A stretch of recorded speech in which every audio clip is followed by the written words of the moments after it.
왜냐면은 신용이 떨어지니까요.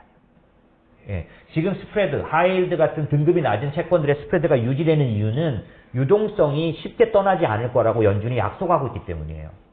작년도에 정크본드를 사주겠다고 해서 얼마 사지도 않았는데 정크본드가 평장 됐지 않습니까? 네. 그런 정도로 연준의 힘은 막강하니까 연준이 아직 양적 완화, 이 유동성 완화를 유지하겠다는 말만으로도 등급이 낮은 채권이 유지되고 있습니다. 그런데 만약에 금리를 올리겠다라는 제스처만 써도 신용이 낮은 회사들은 흔들리고 그쪽에다가 돈을 빌려줬던 데들은 빨리 갚아라.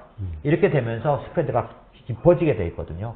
그런 측면에서 여름 실적 장세는 아까 말씀드린 것처럼 유동성에 의해서라기보다는 실적에 의해서 기업들이 부도율이 낮아집니다.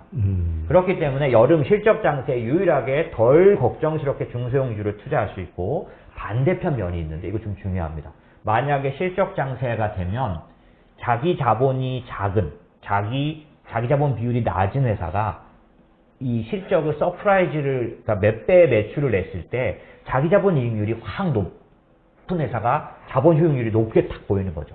그런데 아무리 자본 효율이 높게 보여도 회사가 작을 때 위험해서 투자를 못할 때는 의미가 없는데 지금처럼 부도율이 점점 낮아지고 실적이 받쳐주는 이런 때는 적은 돈으로 매출이 높은 회사가 이 어닝 서프라이즈 발표율이 높은 거죠. 그래서 실적 장세에 애널리스트 분들도 관심이 중소형주로 쏠리게 돼 있고요. 그러니까 올해 사실 2021년 들어오면서 많은 그 애널리스트나 아니면 전문가들이 중소형주에 집중하자 이런 얘기를 많이 했거든요. 근데 이제 사실 주가가 하락하면서 횡보하고 이러면서 지금은 위기 국면이니까 네, 뭐 이렇게 흐지부지 됐는데 요즘 중소형주 사라고 그러면 욕먹죠. 그렇죠. 네네. 왜냐하면 불안한데. 불안하니까. 네. 근데 이제 실적 장세는 그런 모든 것들이 다 익스큐즈가 되고 리즈너블하다고 보고 안정이 됐으니까 이럴 때 중소형주들의 어떤 신용 위기를 걱정은 안 하거든요. 근데 실적은 어떠냐? 서프라이즈가 나오는 거죠. 그러니까 애널리스트들 입장에서는 중소형주를 자꾸 발굴해냅니다. 얘가 이렇게 놀랍게 요만큼 돈을 들여서 이만큼을 벌었다. 근데 금리가 높으면은 당연히 조달 비용이 높으니까 다 까먹지 않겠습니까? 그런데 아무리 지금 금리가 올라가도 전체로 보면 저금리 아닙니까? 높아져서 2%인데요. 그러다 보니까 기본적으로는 장기적인 저금리 상황에서 실적이 받쳐주는 이런 실적 장세가 왔을 때 중소형주는 좀 돋보이기가 쉽다. 근데 아까 이제 하이힐드 채권 얘기하셨잖아요. 네네. 근데 이걸 우리가 이제 보통 정크펀드라고 이제 얘기하면서 그러니까 신용도가 낮은.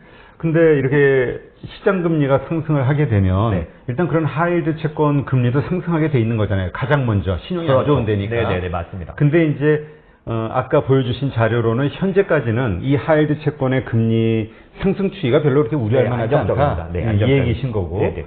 근데 만에 하나 채권 금리가 앞으로 추가적으로 더 이렇게 상승하는 와중에 하이힐드 채권의 금리가 이렇게 좀 확 튀어버리는 상황이 벌어진다면 그건 위기로 봐야 되는 건가요? 위험실업입니다. 네, 위험실업입니다. 그래서 사실은 그러니까 저는 하이힐드 투자는 뭐 보수적으로만 볼 건 아니지만 기본적으로 약간 그 위험 성향이 높으신 분이 아니라면 하이힐드 채권 투자는 지금 제가 말씀드린 이런 실적 장세, 여름이라는 기간 동안에만 하십시오라고 말씀을 드리는 편인데 이때는 그러면 왜 할 수 있냐면 부도율이 낮아집니다.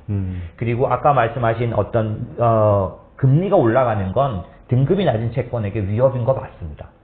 하지만 그거를 상쇄하는 실적이 뭐냐면 이 실적이 독특한 한 중소기업 한 군데의 문제라면 그 회사만 좋은 거잖아요. 근데 지금 우리가 말한 실적 장세는 그 기반이 뭡니까? 경기요. 경기가 받쳐주는 실적 장세이기 때문에 안전도가 높아진 상황이 되는 거죠. 금리가 올라가더라도. 그런데 만약에 이 상황에서도 만약에 하이힐드 그 채권들의 스프레드가 확 커진다면 그래서 모브 지수 같은 그런 지수들이 갑자기 한다면 이건 분명한 위험 신호고요. 이렇게 해석할 수 있습니다. 아까 제가 금리가 올라갈 때 실적이 더 올라가면 실적 장세인데 금리가 올라갈 때 이익이 못 따라가면 비용은 증가하는데 이익이 못 따라가는 거라서 이건 긴축 효과가 오게 되는 거죠. 그래서 긴축이 오면 제일 먼저 흔들리는 건 중국. 왜? 딱 똑같이 하이힐드처럼 신용이 낮고 부채가 많고. 그러니까 이 금리에 취약한 의미에서 하이힐드는 분명히 맞는 말씀입니다.